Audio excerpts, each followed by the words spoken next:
le donneur de coups de massue. Voici Florent Emilio Seri et Benoît Magimel. Les voici, les voilà.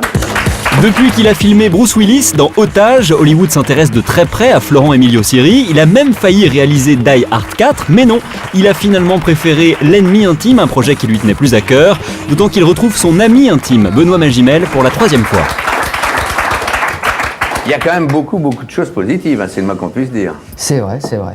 Ça vaut le coup de rappeler pour ceux qui nous regardent l'histoire de ce film, parce que vous n'êtes pas à votre première expérience, tous deux, Florent et Benoît. Non, ça a commencé il y a longtemps, il y a une dizaine d'années. Ouais. C'est vrai qu'on a rêvé ensemble de cinéma avec Benoît et je lui ai montré un certain nombre de films, dont à l'époque la 317e section. Ouais. Et je me suis toujours demandé pourquoi on ne faisait plus ce genre de films en France, et surtout sur la guerre d'Algérie, parce que c'était surtout des films soit militants, soit intimistes, mais j'avais envie de cette largeur qu'avait donnée Pierre Schoendoerfer à cette époque-là au film de guerre. Et voilà, on en a parlé avec Vous avez Benoît. une explication sur le fait qu'il y a 20 ans, pratiquement, ou même des cinéastes qui ne nous ont pas attendus pour être engagés, pour avoir des points de vue, occultent le sujet ou pas? Non, j'en ai pas. J'ai pas d'explication à ça. Non. Peut-être que films, c'était trop frais aussi. Il y a eu des films, il y en a un qui ressemble un peu au vôtre, je pense, c'est un film de Schoendoerfer, justement, avec Jacques Perrin, qui s'appelait L'honneur d'un capitaine. Ouais. Voilà. Mais le film n'avait pas très bien marché auprès du public. Non, mais c'était des films très austères et très militants, très engagés. Ouais, c'était des films absolument. nécessaires à l'époque. Nous, on n'avait pas du tout envie de ça. On voulait faire un film large, un film grand public, tout public. On n'a pas d'interdiction moins de 12 ans. On voulait parler au plus grand nombre, surtout. C'est un film sur l'humain. C'est un film sur le parcours d'un homme, les conséquences d'une guerre sur l'être humain, quoi. Et voilà, donc c'est un film où il y a beaucoup d'émotions. Et quand on voit un peu le parcours de tous ces films, justement, qui n'ont pas rencontré le public, justement, c'était notre volonté de parler au plus grand nombre. C'est vrai que je suis assez d'accord, Frédéric, avec ce que dit Benoît. La torture, elle est présente, de part et d'autre, mais elle est partie intégrante de l'histoire de cette guerre. C'était difficile de ne pas. C'est pas un sujet de sûr, la torture est dedans. Non. Ça c'est sûr. Non, Mais ça, c'est- c'était pas du tout un reproche dans ma bouche. Non, non. Au contraire, Mais maintenant, c'est je trouve ça bien qu'un film français qui s'attaque à la guerre d'Algérie ne puisse pas faire l'impasse sur la torture, justement. Il faut le traiter. Mais ce qui est intéressant, c'est que son personnage, il est volontaire. Hein. C'est Oui, souligné, c'est la question. souligné dans le film. C'est ça, parce qu'au départ, justement, on a du mal à comprendre comment Expliquez-nous. quelqu'un qui est volontaire Benoît peut tenir un ou tel discours Florent. sur l'Algérie, d'où il comprend déjà à l'époque, on est quoi, en 59, et il Ouais. comprend déjà que c'est une guerre perdue. Alors pourquoi est-ce qu'il s'est engagé Bah oui, La mais c'est réponse. toutes les contradictions qui sont extrêmement... Ces types sortent de la Deuxième Guerre mondiale aussi. Hein. Ouais, c'est vrai, c'est C'est vrai, assez c'est proche. vrai, Donc c'est vrai. il y a un Monte idéal Cassino, aussi. Voilà, il y a une espèce d'aller se battre aussi, de défendre son pays.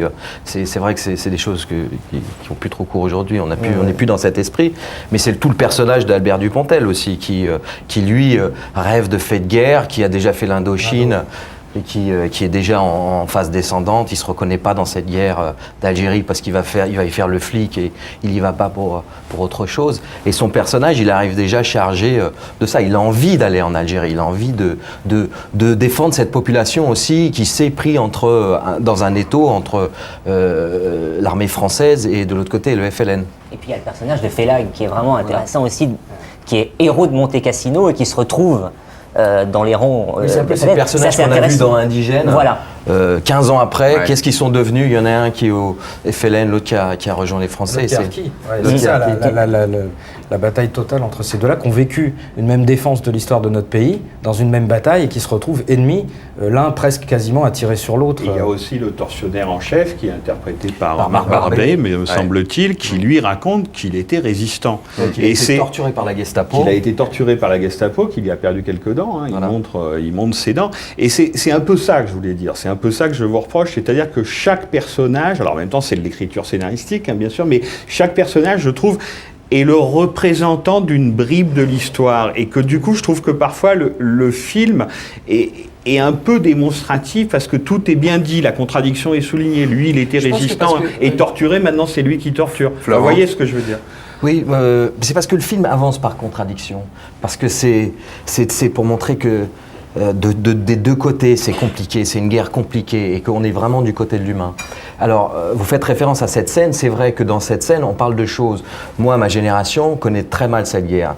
J'ai toujours dit que, moi, dans mes livres d'histoire, il y avait 4 lignes sur la guerre d'Algérie, je la connaissais pas. Quand on s'est rencontré avec Benoît, qu'on a évoqué le sujet, j'avais ni la maturité ni les connaissances pour m'attaquer au sujet. Et c'est vraiment la rencontre avec Patrick. Et j'ai compris aussi des choses que je ne comprenais pas, que je ne savais pas. Comme l'utilisation du napalm en Algérie, je ne savais pas que les Français avaient utilisé le napalm. Mais moi qui suis un peu plus âgé que vous tous, là pour une fois, c'est... moi je suis né en 45, donc j'ai entendu, et notamment au moment de l'Algérie, au moment de l'Indochine, la plupart des militaires, comme Albert Dupontel, ils avaient presque tous, ou comme le tortionnaire en chef, ils avaient tous fait de la résistance. Et ils avaient été, bien sûr, presque tous du bon côté. Il y a quelques types de la Légion étrangère plus discutables, mais lui, il n'est pas dans la Légion étrangère.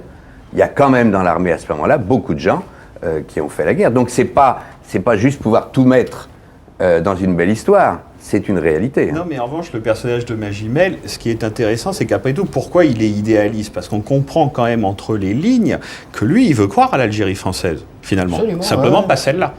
Non, mais- C'est-à-dire pas celle-là.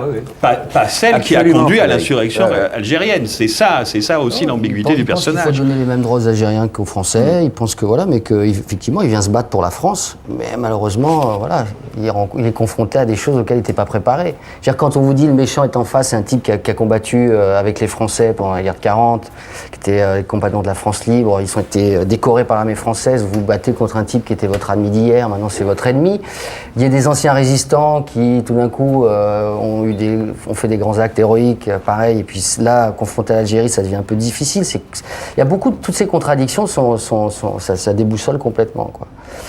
En tout cas, c'est la première fois qu'on est amené à débattre d'un film qui aborde, sans en esquiver aucun, tous les problèmes de ce conflit, et c'est du cinéma. Nous, on est ravis parce qu'on a fait des projections en province, beaucoup essentiellement, et il y avait énormément de petites filles, de femmes, d'anciens combattants qui sont venus nous remercier en disant qu'ils comprenaient enfin leur mari, leur grand-père, qui n'avaient jamais parlé. C'est une guerre de 20 ans, hein. Les gamins avaient 18-20 ans, il y a 2 millions de Français qui sont partis là-bas, donc ils ne sont pas devenus... aujourd'hui, il y a des résonances encore très Et très vous aussi, présentes. Benoît, vous avez des parents en tout cas un parent qui vous en a jamais parlé alors qu'il l'avait vécu. Ouais, j'ai mon grand-père qui n'a pas du tout vécu ce qu'on raconte. Lui, plutôt qui était face à... Il y avait un accord tacite, ça se passait bien avec les mecs du FLN, c'était un poste frontière, c'était pas du tout le genre de guerre, mais en tout cas, il y avait cette volonté de dire les choses. Vous disiez que, est-ce qu'on est prêt aujourd'hui à entendre? Je pense que la jeunesse, principalement, elle a envie d'entendre. Je crois que Florent, Emilio Siri, Benoît Magimel et tous vos amis dans le film, Aurélien Recoing et Albert Dupontel, Félag. entre autres, Félag, Marc Barbet. Merci beaucoup. L'ennemi intime, c'est sur les écrans. Merci beaucoup.